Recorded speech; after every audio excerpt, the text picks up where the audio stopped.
Após a humanidade vencer uma guerra sangrenta, Kai Sakura Vento é enviada a um mundo paralelo onde os humanos foram derrotados nesse conflito. Diante de uma entidade que não sabe se é um anjo ou um demônio, o herói fica surpreso ao ver aquele ser pedindo ajuda a ele, um humano. Afinal, de onde ele veio, a humanidade travou uma batalha interminável contra as 4 raças inimigas. Porém, ninguém mais se lembra quem ele é nesse mundo alternativo. Como de costume, Kai deixa seu veículo para monitorar o cemitério por exatos 300 segundos. Impacientes, seus companheiros aguardam o trabalho ser feito, porque metódico como sempre, o sujeito não abre mão de um segundo sequer. Através da lente do seu binóculo, ele observa um dos pilares do conflito causado pelos demônios, detentores de um enorme poder mágico. Do outro lado da trincheira, anjos e elfos são considerados meio-humanos, seres celestiais. No meio disso, os espíritos estão envolvidos nessa guerra, criaturas com tipos especiais de corpos. Além deles, feras míticas, como dragões, devastam os campos de batalha com sua ferocidade inigualável. Juntos da humanidade, todos esses seres iniciaram um conflito generalizado conhecido como a Grande Guerra das 5 Raças. Kai, como um dos militares da Federação Urza, não pode permitir que esse choque volte a estourar, por isso monitora incessantemente o cemitério onde os demônios foram selados. Ao finalizar os 300 segundos da observação, o jovem membro retorna ao veículo da Urza e vai embora. De saco cheio, Ashton lembra que nenhum demônio jamais escapou do selo em 100 anos, mas Kai ressalta que a função deles, como agência de proteção à humanidade, é garantir que isso jamais aconteça. Ashton argumenta que existem 4 cemitérios iguais a esse pelo mundo, e que não adianta se eles forem os únicos a levar esse trabalho a sério. O colega não tem dúvida de que todos dão o máximo para fazerem um bom trabalho, porque a fuga dos demônios causaria uma catástrofe sem precedentes.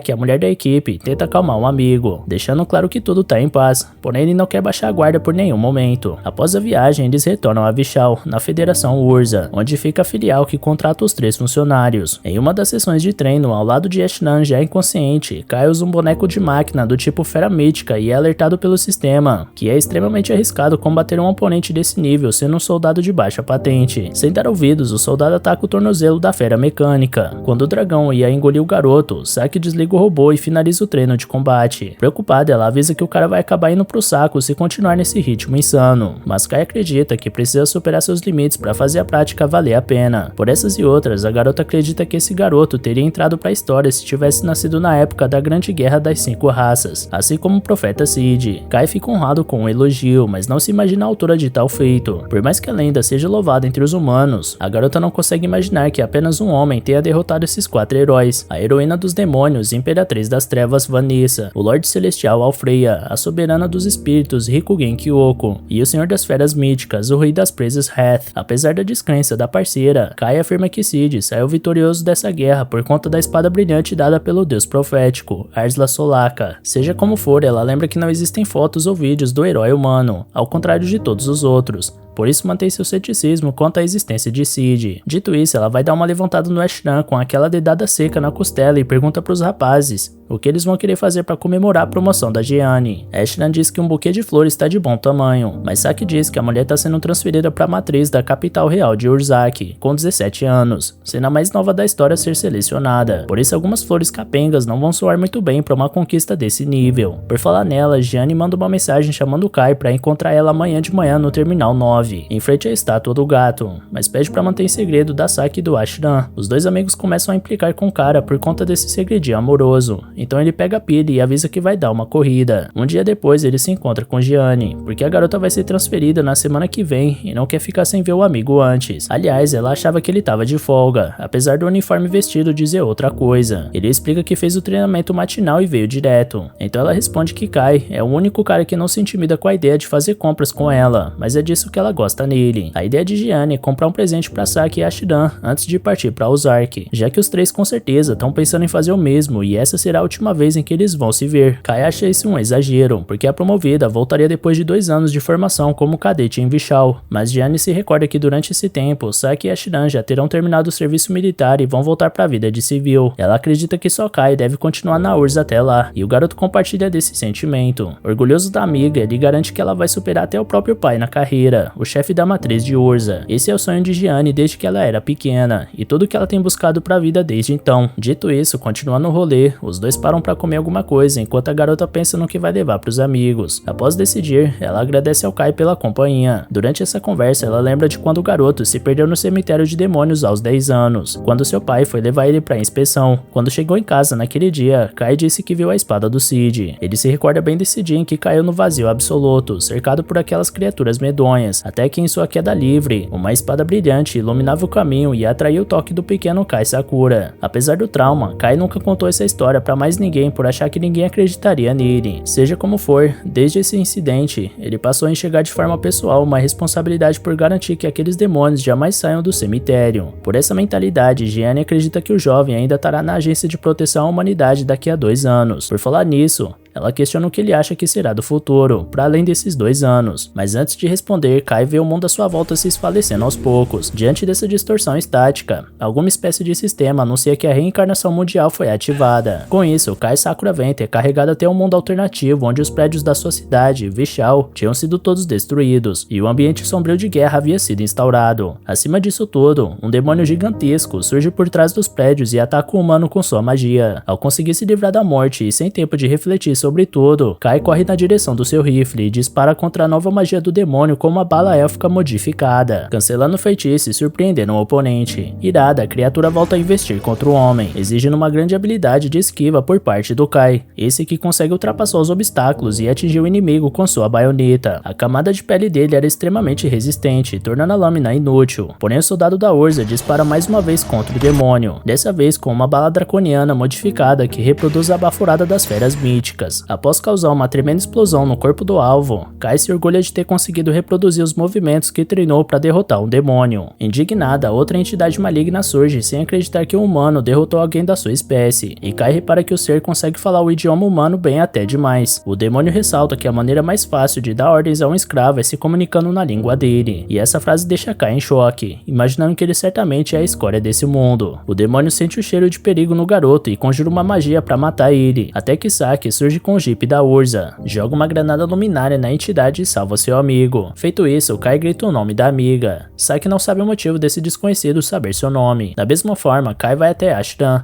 mas ele também não sabe quem é o garoto. Sem entender nada, o protagonista se recorda que os 3 faziam parte da mesma unidade na agência de proteção à humanidade. Mas Saki também não sabe que agência é essa, porque é um soldado da resistência, o exército humano rebelde. Cada vez mais confuso, Kai pergunta o que aconteceu com esse mundo. Então a garota explica que houve uma longa batalha chamada de Grande Guerra das 5 Raças, e a humanidade foi derrotada há mais de 30 anos. Cada cidade do mundo foi invadida pelas raças inimigas, e desde então, os humanos sobreviventes estão se escondendo à medida do possível. Segundo Ashtan, as outras raças ainda estão em disputa pelos territórios conquistados, e a Federação Urza foi tomada pelos demônios, por isso todos os moradores foram obrigados a fugir. No entanto, aproveitando uma área subterrânea que sobreviveu intacta à guerra, os humanos produziram refúgio para viverem. Kai questiona como a humanidade perdeu essa batalha, e os 2 soldados da resistência contam que eles não foram páreos para criaturas tão poderosas, fora que cada raça possui um herói para si, ao contrário dos homens. Kai pergunta sobre o profeta Cid, mas nenhum dos 2 faz ideia de quem é. O garoto perdido afirma que é o herói que derrotou as outras 4 raças, mas Ashdan acredita que não estaria vivendo no subsolo se esse cara realmente existisse. Ao redor dos 3, a tropa principal da cidade subterrânea chegava. Como algumas cidades ainda resistem, cada uma delas possui uma guarnição supervisionada pela tropa principal. Segundo Saki Ashdan, o comandante dessa tropa e da resistência é visto como um salvador pro povo da Federação Urza. Seu nome é Gianni, um líder empático e carismático que foi abraçado pela civilização humana. Em meus comandos, Gianni pergunta quem é o soldado desconhecido, e enquanto seus colegas explicam, Kai fica sem reação ao perceber que nem sua melhor amiga sabe quem ele é. O garoto não consegue deixar isso pra trás, então grita o nome de Gianni e lembra que os 2 estavam fazendo compras há poucos minutos atrás. O comandante pergunta que história é essa, porque não conhece esse soldado. Então se vira novamente e vai até uma reunião que estava programada. Não satisfeito, Kai questiona o motivo da sua amiga estar fingindo que é um homem, já que seu sonho como filha sempre foi superar a carreira do pai. Falin, uma das subordinadas do líder, agarra Kai pelo pulso, mas Gianni pede que ele seja solto. Após a partida do comandante, Saki indaga o que tem na cabeça do moleque, e Ashdan empresta seu quarto pro garoto descansar um pouco e colocar a mente no lugar. Ao chegar na casa do Ashdan, o enviado a esse mundo não consegue pensar em outra coisa a não ser o motivo disso tudo tá acontecendo com ele. Não importa o quanto ele lê os documentos, mortos. Os únicos registros faltantes são os dele e do Cid. O que Kai não entende é que se o profeta Cid nunca viveu, não deveriam existir os 4 cemitérios para selar as 4 raças. No dia seguinte, Kai questiona os velhos amigos sobre os cemitérios, mas eles não conhecem nada desse tipo. Diante disso, Kai pede o carro emprestado e promete voltar até o meio-dia. Sob os protestos da Saki, Ashton joga a chave pro desconhecido por puro reflexo. Então Kai parte para a destruição caótica de Vishal, até chegar no cemitério que monitorava no mundo original. Ao se dirigir até a entrada, ele se depara com a espada do profeta Cid e a empunha. Uma voz saída da arma decreta que o portador dessa relíquia se tornou agora o detentor do código. Com isso, Kai é levado até um local onde um ser angelical ansiava por ajuda. E galera, regaça aí no like aqui embaixo e comenta no vídeo para incentivar a gente ainda mais a trazer continuação desse anime, beleza? Valeu galera, se cuidem!